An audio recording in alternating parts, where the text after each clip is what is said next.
This is us. We are back. As promised, we are talking about youth and governance, and this is an important topic because we decide how the future pans out from where we are now. And for this particular discussion, and I'm joined by youths to help us in this, and they're youths in leadership. So I will start with the gentleman just on my right side, closest to me. That is Collins Kipkemboi. He's the Secretary General of Uasin Gishu County Students Association. Yeah. Karibu sana. Welcome. And right next to him, we have Wycliffe Ochieng, who is a political analyst. And you're most welcome as well, Wycliffe. Thank you. Okay, so I want to hear from both of you. Let me start with Collins.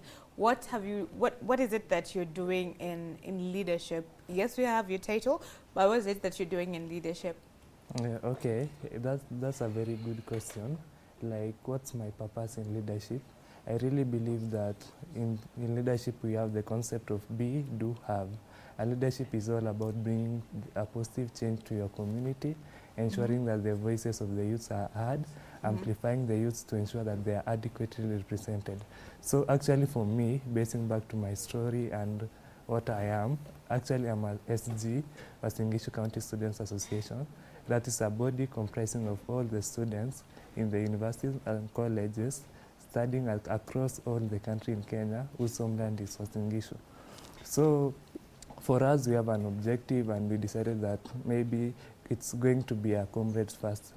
So for us, we actually advocate for the comrades, where we look for them for attachment opportunities. We advocate for the things like bursary. We ensure that they actually feel represented and they are included in every decision making done in the country, in the county as well. Okay, that is profound. You know, we are seeing leadership in action, and from young people, that is great, and you'll tell us more about it. Let me go to you, Wycliffe. What is it that you have been doing or you are doing? Okay, first, if I want to speak about leadership is all about you identify the mistake where the problem is, and you fix it for the betterness of the society. Yeah. Okay. Well, what is it that you are doing in your capacity? Okay, for example, you engage with youths. You know, with youths, they have a lot of challenges, and you cannot just know their challenges when you don't engage with them. So you have to engage with them. You have to talk to them, so that you can identify each and everyone's challenge, so that you can come together and look at the way you can fix whatever they are going through. Okay. Yeah. Amazing. Let me go back to you, Collins. Now that we're talking about youth and governance, so what does governance mean to you, and why is it important for youths to actually focus on it now? Actually, that's a very good question. I actually feel like, okay, this is the time for us to lead, because we are actually 75% of the Kenyan's population. That is almost 42 million of us are youths. Now, looking at the demographic, the youth is a place where they really have a lot of energy. We feel that we can bring that change. We really feel that we can make a conversation that will ensure that every youth is represented. So on governance is not a matter of maybe, let's say, the few in the government or maybe the people who are elected. It's a collective responsibility for all of us. So as youths, I actually believe that with the current emerging issues we have, most of us, the Gen Z movement, it's just a call to action that we can really do it better. We can really, as much as we are being told that, you know, you people, you are young, you don't have experience, but the young people are really looking up to those in power. They are really asking themselves, what experience are they bringing in? So now, we actually feel that we are actually the game changers, the people who can redefine the narrative of the leadership and ensure that we really feel represented and we are Okay. We've been- And I'll come back to you to tell us how exactly do you feel that we can redefine leadership in Kenya as it is. But let me ask you a similar question to his. You know, what is your perspective or understanding of governance, and why should it be a topic that we are actively conversing about? Okay, first, governance. When we talk about governance, it's all about accountability. It's all about accountability. Mm-hmm. That's why we should involve youth for the accountability, and also we should involve youth for the ideas. And if I can say that, I can use this term that we as youths, we have one problem, Which one? whereby, Mm-hmm. okay, we can lead. Actually, we can lead. But the question is where? What do you mean where? There are many seats that youths can sit on, you know, MCA, MPs. MC, MPs. So I just want to ask this simple question. When we look at our counties, we have women representative. Mm-hmm. But we as youths, we are focusing on seat of MCA. Have we ever raised this complaint Mm-hmm. whereby we can just ask the government, or we can just table a bill in the parliament where we have youth representative in each and every county? Mm-hmm. That one, we can start from there. Youth representative in every county. So what purpose would they be doing as a representative in Okay. your view? Okay, like we have women representative in each and every county, whereby for example, when you go to Homa Bay, we have women representative there. When you go to Uasin Gishu, so they stand specifically for women. This is what we can do as youths, where we can just have, for example, in Nairobi, when we have something to raise, any complaint to raise, we can run to the office of the youth representative of Nairobi. Okay. Yeah. All right. Let me ask you, Collins, if you share the same sentiments as Wycliffe. Do you feel like we need youth representatives? Actually, I can say that for a while we have really exhibited the ownership. We really feel that we are responsible and we are accountable. So I actually don't see, like, you know, we are just asking for the opportunity Mm-hmm. for us to bring into the change. I can actually echo to what he has just said. It's just that in the country there are very few opportunities for us. Remember, we are talking about the 75% underrepresented. Like, I can just say that as the youths we are underrepresented because most of us, like 1 million yearly, are getting out of the campuses. So now the question is, we already have the policies meant for us. We have the IGAT 2030, we have the Vision 2040, the SG World Economic Forum, but we are actually looking, there is a few being implemented up to there. So if we can have, let's say, us being represented, as what he has just said, maybe we feel like the policies which are there for the youths can really be pushed, because I feel like it's up to representation is not engagement, engagement is not action, action is not impact. So for us, we have been represented, but we are not feeling like the older generation have made us not feel like we really have that impact in our life. So I actually believe that for us, having a representative, it will be a very good way to go. But also, sometimes we have the people who are like Kina Martin Luther.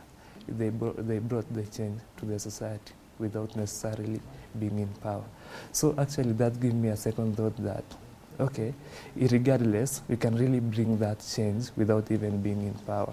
We can represent the youth voices, we can just do so without even being in power. So it's just wait and see, yeah. Okay. Before I go back to Wycliffe, let me pick the question that I had asked you earlier. How can youths redefine the leadership as you said we should? Okay, number one, let's say we can really change the you see, we have been having the virtues. which has been we have been having the vices which has been done to value. We really believe that having a youth is just having someone who is accountable, who is responsible, and who will ensure that not everybody will be heard on what he is, the age he has, but on what he can do for the country.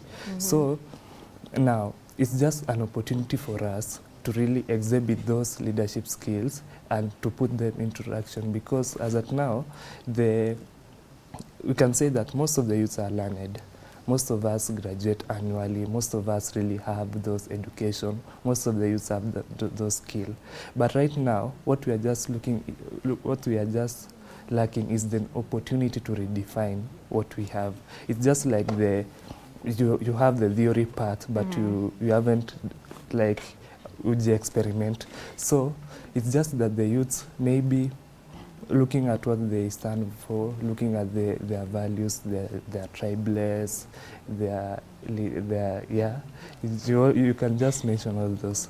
But right now, having those values without an opportunity to lead becomes challenging. So for us, we just need, because for the leadership, there is the DNA of the leadership, there is the equation of trust.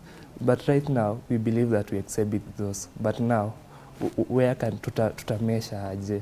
So that's why we are just saying, just give us those opportunity for us to redefine the future, for us to ensure that it's not just politicians and not just people in just as they are currently, but it's actually the players who are dirty, and we can enter into that game and make it clean. Cleaner. Okay. So we believe we can take off the corruption that is already there. But right? then I'll ask you, is honesty a virtue in today's leadership?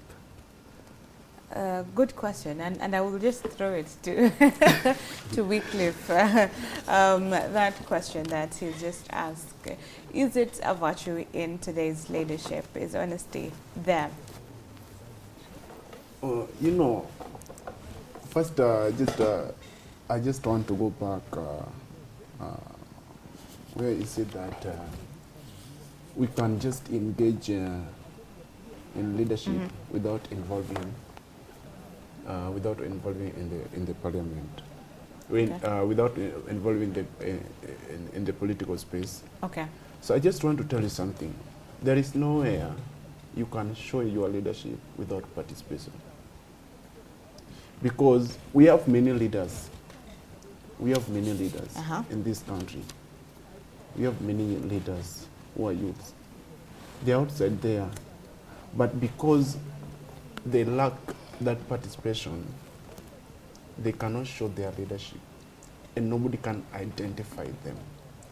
That's why I said before that we must just have a build whereby we have representatives in each and every country. That's the first thing we are supposed to do as youths. Okay, but someone would say that is more like just tokenism, you know. So you're just given a few positions, you know, so that you keep quiet to say now youths are represented.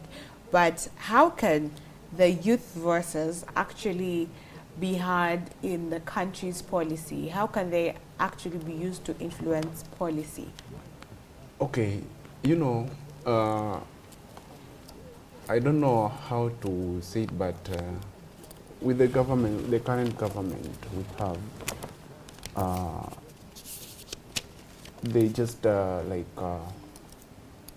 look at the age, whereby when you are a youth and you're in the government, you'll be given less power because of the age, meaning you don't have that representation. Okay. That is reality. You're in the government as a youth, but because of age, they will just count like, yeah. So you don't think someone like Peter Selassie has power? Yeah, because he's a youth and he's in leadership. Don't you think that he has all the power he needs as an MP in his area? Okay, like the story of Peter Salas, even when we how things went, Peter Salas tried to raise voice to help youths, but what happened? You saw what happened. It's a youth. Okay, so that's your own opinion on it, right? Yeah. To you, Collins, do you feel like the youth voices are being suppressed, or when the youth get into power, they themselves do not do what they were supposed to do when they, comparing to what they said in the campaign, elect me and I will change this and we will do this. So is it the youth who change when they get to power, or do you think that the power, and they get to power, they actually suppressed, their voices are suppressed?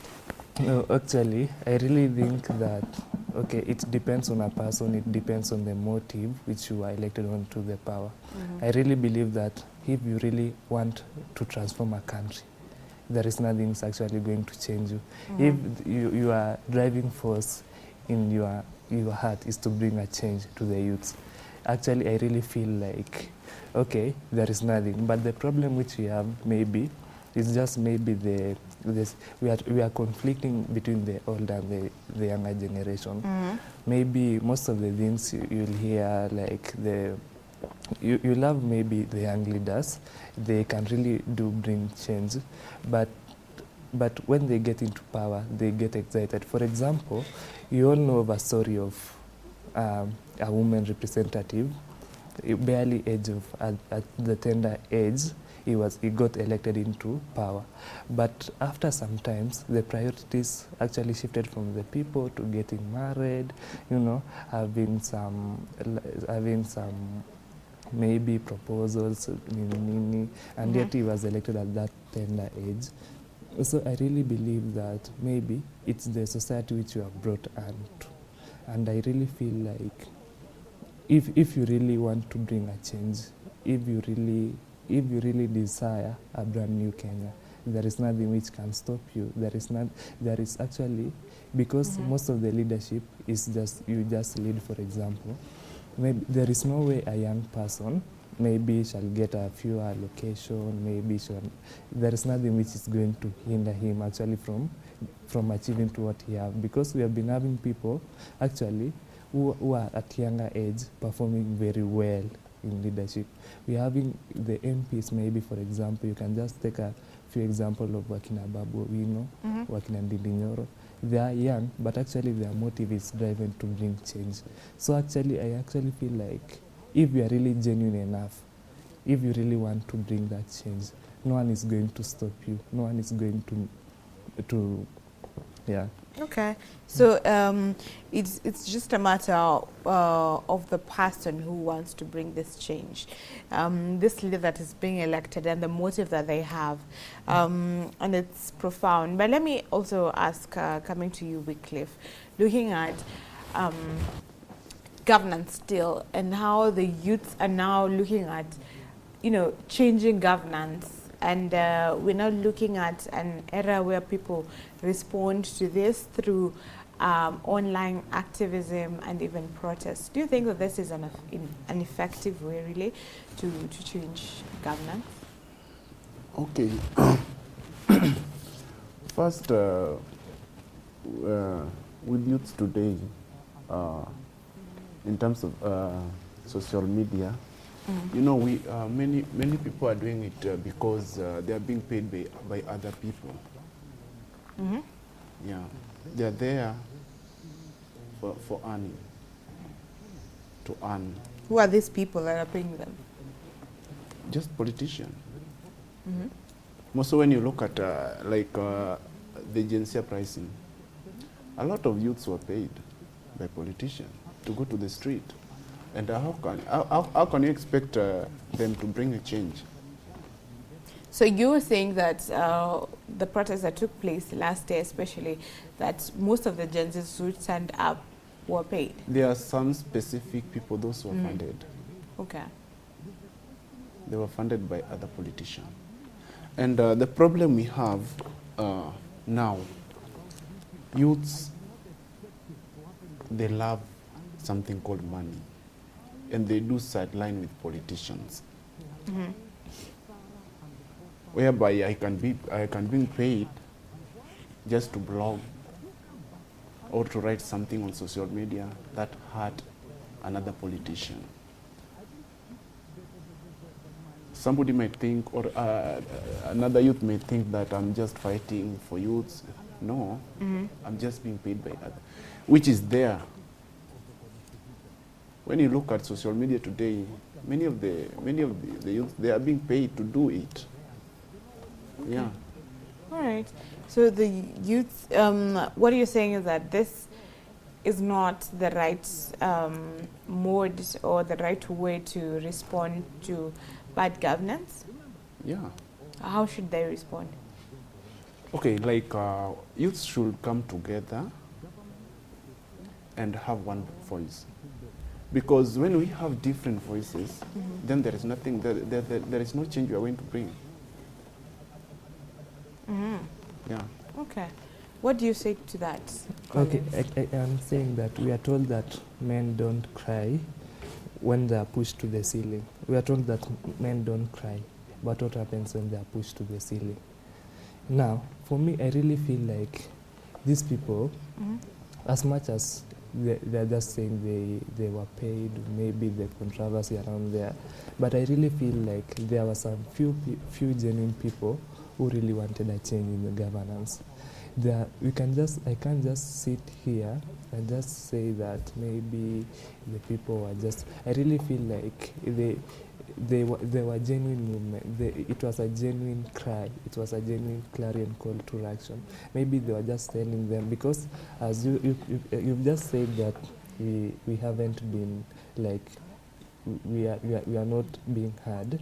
Yeah, I really feel like it was just a call to action. You know, you people realize what did you say on this and this, where have you done, why are you not implementing this thing? I think it was just a positive, maybe it was a positive call to action actually. I really believe that the young people are just saying that, you know, we are graduating, we don't have jobs, we are doing this, we don't have this, so government, kindly do something to us. So I actually believe that it was a candid conversation of the young people to the state, that they should consider listening to what they are just saying. They should consider bringing the change to the country. And also, I can just say, we are having, the system itself has become harmful to young people. Like, the older, like, we are actually, most of the time, we are being mistaken for handouts, for example. You might really want that transformative change. Like, for example, when we usually have the County Integrated Development Fund, CIDP, and there is a section for the youths. Now, for example, sometimes when you go and ask, like, what are you intending to do with County Integrated Development Plan for the youth people, money has actually been allocated. But we find it very difficult for them to give to the youth groups, to give to the, maybe to do some entrepreneurial education, to do something constructive. But actually, I just feel like the older generation mistake us for handouts, like huyu msee anaweza mpea 500 anyamazie story, au umekuja mkoa ngapi transact, kwa ngapi unataka ngapi zao.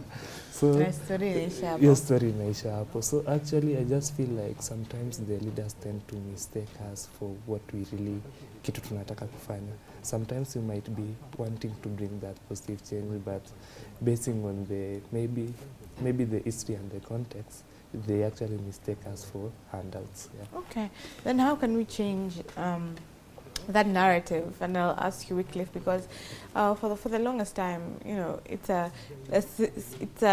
in the system. You know, they know could win election, just a few handouts here and there, and even for those that really want to genuinely bring leadership and they don't have the money, then they're not elected because they don't have something to give. You know, so how can we change that narrative? Tunaweza tokaje hapo? For sure, it's not easy. It's not easy. The reason being, when Gen Zs were striking, We were tribeless, leaderless, but in the evening you find some gens in the state house, others with the opposition leaders. So how will you expect us to bring a change? So for us to bring a change is not easy as youths, that's for sure. It's not easy. We have few, those who have no voices. But those who have voices and those who have known, they are running to maybe state house, maybe to the opposition leaders. Okay. So different must be there. And so long as we see you there, if you are with the head of the state and we are fighting for something, what will we think of you? Will we believe in you? We But won't. They could just be going to air your grievances to say, Kenya Wycliffe want this and that, so But you y- should but So the do question this is and that. This is a simple question. We are leaderless, and we see other just we are the head of Gen Zs. How? But I really, you have just touched on something, but maybe I just go back to the question, do we have honesty and integrity as part of us? For example, maybe truth be told, we cannot shift policies at the street. We must be at the table for us to be heard. Okay. We can't be leaderless all through. That's the hard truth. Like, for example, what defines a country is just the presence of head of state. Yeah. That's true. But so now, the head of the state is the one transacting on behalf of the country. We can't say that, let's say, as Kenya, we are leaderless, we don't have a president, and expect maybe for us to meet the investors, maybe the people from the Europe, for us to take part in the shaping the policies of the world. So similarly, as much as maybe we can just yap around saying we are leaderless, truth be told, but it's just that we really want that opportunity to air out our grievances. It's not everything in outer air kwa streets, it's not everything you'll go shouting there. But at the same time, it depends on the motive the person is going there. That's why it really comes to my question, is honesty still a virtue? Like, how genuine are you? Like, what do you really want for these young people? We can't Is say it- that meeting the head of the state is just, it can't be equated to meeting a devil as is Yeah. it's just that maybe this is what we want as youths. Include us in this and this.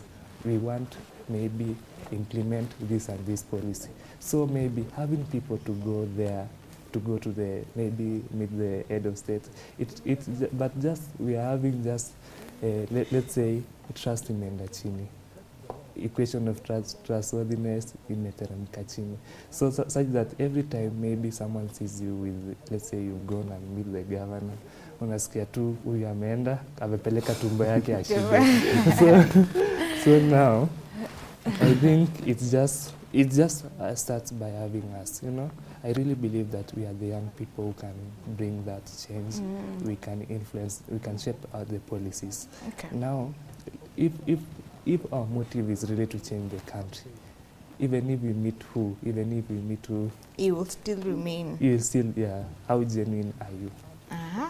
So it depends. It goes back to genuineness and the motive, really, because as you said, that maybe we need representatives, and now in this case, they may not be the leaders but representatives. Do you agree? And you can go ahead to say what you wanted to say.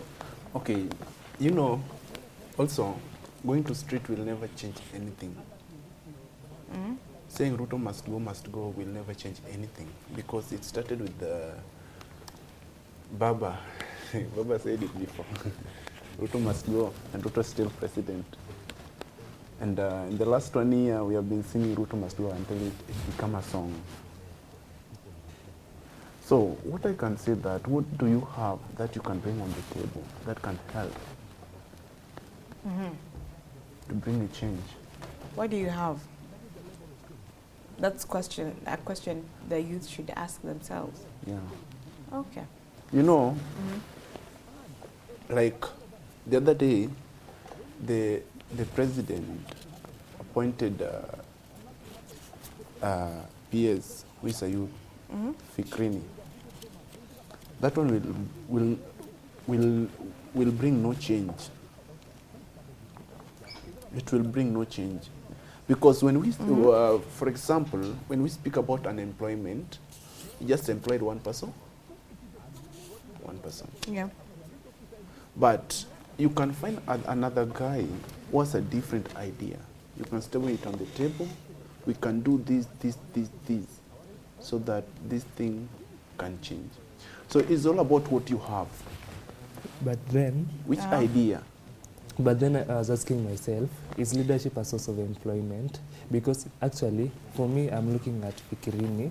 Yes, we can just, it's not that by having the youth being the president, that we should be looking at the hundreds of people outside there, maybe, but it's just a privilege that maybe Fikirini was appointed as a youth to serve in the government. But right now, the question we should be having ourselves is in the position of power. Which policies will he bring in?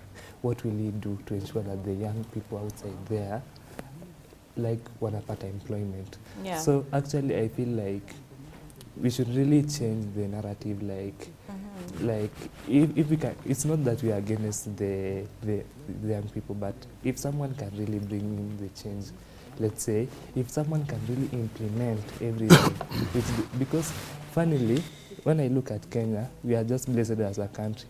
The other day you heard that maybe we have the Kenya Meat Commission and we have our policies. Now, they were taken, they were taken, I don't know, it's in Botswana, but once they implemented those policies, the country is now supplying most of its meat to the Europe.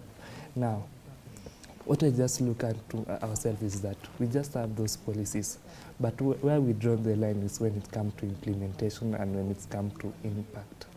Now, we have the policies, maybe, we have, actually, when you look at bottom-up economic agenda, it's just that there is, hiyo kitu iko na content.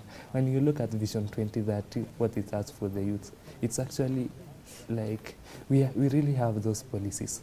But we are slow in implementing them. I actually feel like if we can just have someone there to implement the things for the youths, if we can have someone mwenye anaingia hapo anasema this was for the youths, these are for the youths, and it should be this way, I think we'll have our country itabadilika. We'll have a prosperous country. A better country. Yeah. Okay. What he is saying, I can add this, that we can have youth parliament and the council. Yeah. It's very simple. The youth parliament? And the council. In it, who are youths. Okay. Yeah. But the youth already have such, kind of forums, kind of groups around. Just over here at Jivanji, there's the youth parliament. So it's there and they discuss issues that affect them. You know, like we have KYPA. But I actually feel it's just an association. Kenya Youth Parliament Association. Yeah. Where it's headed by the MP of Manyata, Gitonga Mukunji. So that is just an association. But we need youth parliament. But to add on that, I really feel like, for example, like Africa, imefika wakati we are overrepresented. If you compare maybe... Overrepresented? Yeah, because actually imagine the entire United States of America with one single head of state, 47 counties, I don't know, it's 50 states, each headed by a senator. Now, when it comes to Kenya, most of our wage bill goes to paying those people. For example, you look at Kenya, with the population we have and the resources which we are limited up to, having 47 governors. How many members of county assembly do we have? Over 1,000. How many women reps? There are so many. 47. But let's say, but it really depends on we shouldn't look at leadership and getting into power as a source of employment. We should really have a change and ensure that we are just going there to ensure that we implement this and this and this. So to me, I really feel like we shouldn't add more baggage to our ailing economy. Remember, we are a struggling nation, we are developing. But at the same time, there is a sentiment the CS Mbadi said. He said that if corruption can stop by 50%, we can pay off all our debts. That is, if we really can, if we really can turn the virtues of the leadership, we can really have we can have a change. But the problem we are having with our country is maybe even if we had more people who will really, even if we add more people to the government who will wenye hawataleta change. But then I really believe that how genuine are they? If we can add more youths, if we can add more people to the government, and their intent is clear, their motive is clear, we want to bring this change, we want to implement these policies. I actually feel like the country we love a prosperous country. But then if we add those people, and they end up maybe employing the PAs, being a source of employment, we really revolve around the narrative that it'll just be a song. Hata itafika wakati tutakuwa wazee, tutakuwa tunasema hata sisi tulikuwa tunasema hivyo. We wanted this, we wanted just this. Just a story. Yeah. Okay. Yeah. And I want to move away from that just to ask you, because you have talked about it and you've sort of alluded to it already. But if you're to be given 60 seconds with a president or with an MP, what governance issues would you highlight? You as Wycliffe. As Wycliffe, first unemployment, youths. You know, many youths, they are outside there, and now if maybe I'm the MP, the first thing I would stable on the table is an employment opportunity. First, we understand that we have many graduates outside here, and we as the government cannot employ all the graduates at once. So we must use a different strategy. How can we employ these people? That's the first thing I can do. Okay. So what, and for you, Collins, if you were to meet the president, an MP, a governor, what governance issues would you highlight? Number one, I really highlight the virtue of honesty, integrity, accountability, as it is in Chapter 6 of the Constitution. Number two, I really want for them to implement the policies specifically meant for the youths, to ensure that everything is working for the youths, to ensure that maybe we really feel, like for example, I was taking a look at, yesterday I was looking at the Vision 2030, and it had really highlighted on something like entrepreneurial education, something like those things are there. But it's not being implemented. So I really feel like the best thing we can do when we really meet them, is just tell them, implement what you have for the youths. That will be just my call, because taking a look at the policies, like taking a look at what is really in their mind, like the drafters of the Constitution, if everything can be implemented, I actually feel like we'll have a prosperous country. Okay. Yeah. And I still want to ask you then, what advice would you give to our youth that wants to get into governance? Number one, I'll just go to be a leader, have leadership, and display leadership. So I really what I really tell the young people outside there who want to be the leadership, exhibit the leadership DNA. Start by yourself. Lead from within. Once you lead from within, the people outside there will look at you are the people just themselves will just say you are a leader. And once they trust you, you'll have those opportunities. But then, I really say that have that burning desire, have that intent from your heart to change the country. Leadership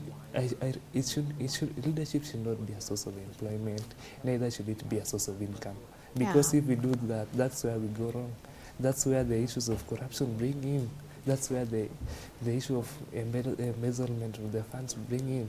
So I really just tell the young people outside there, just be genuine enough. Bring the change to the people. Outside there, we don't have the opportunities. We are really, the cry of the youth is outside there as loud as possible. These people, we have the skills. We have great minds. We haven't just gotten an opportunity to bring into the nini. So I just tell them, don't go there. Get into power. Get drunk into power and forget the people who put you there. Mm-hmm.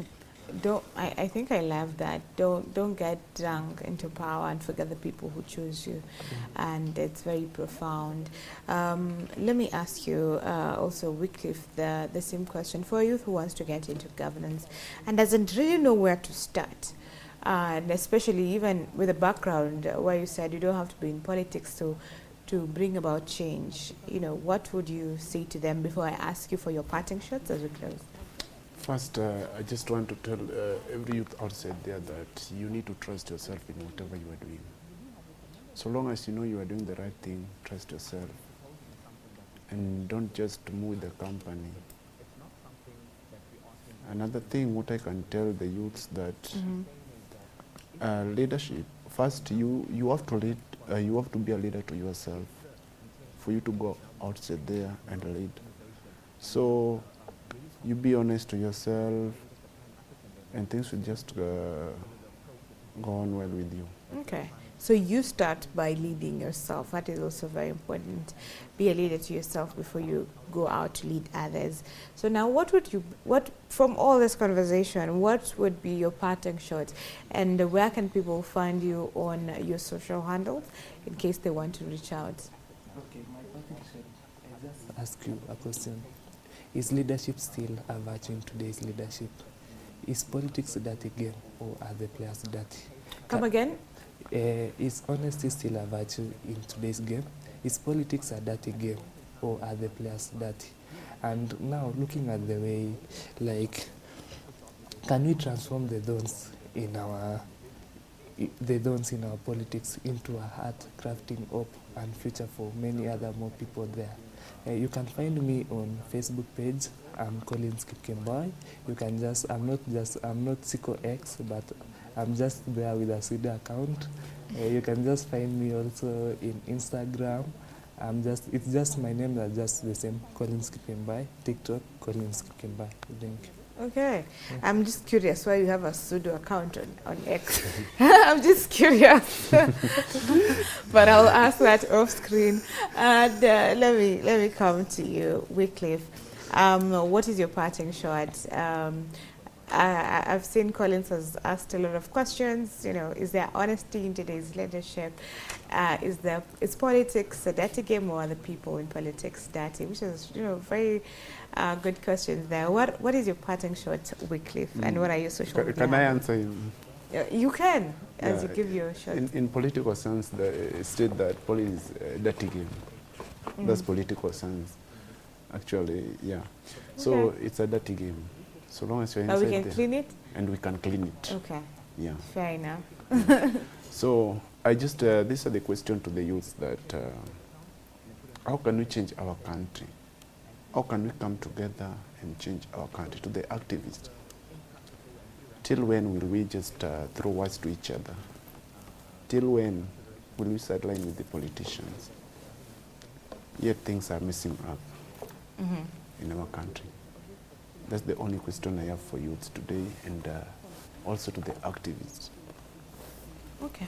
Yeah. What social media? Social media, X Space, Wycliffe Ochin, Facebook Nancy Wycliffe. I don't use Instagram for the reasons. Okay. Yeah. That's okay. Thank you very much, Wycliffe. Thank you very much, Collins, for your great thoughts and your great input in this particular interview.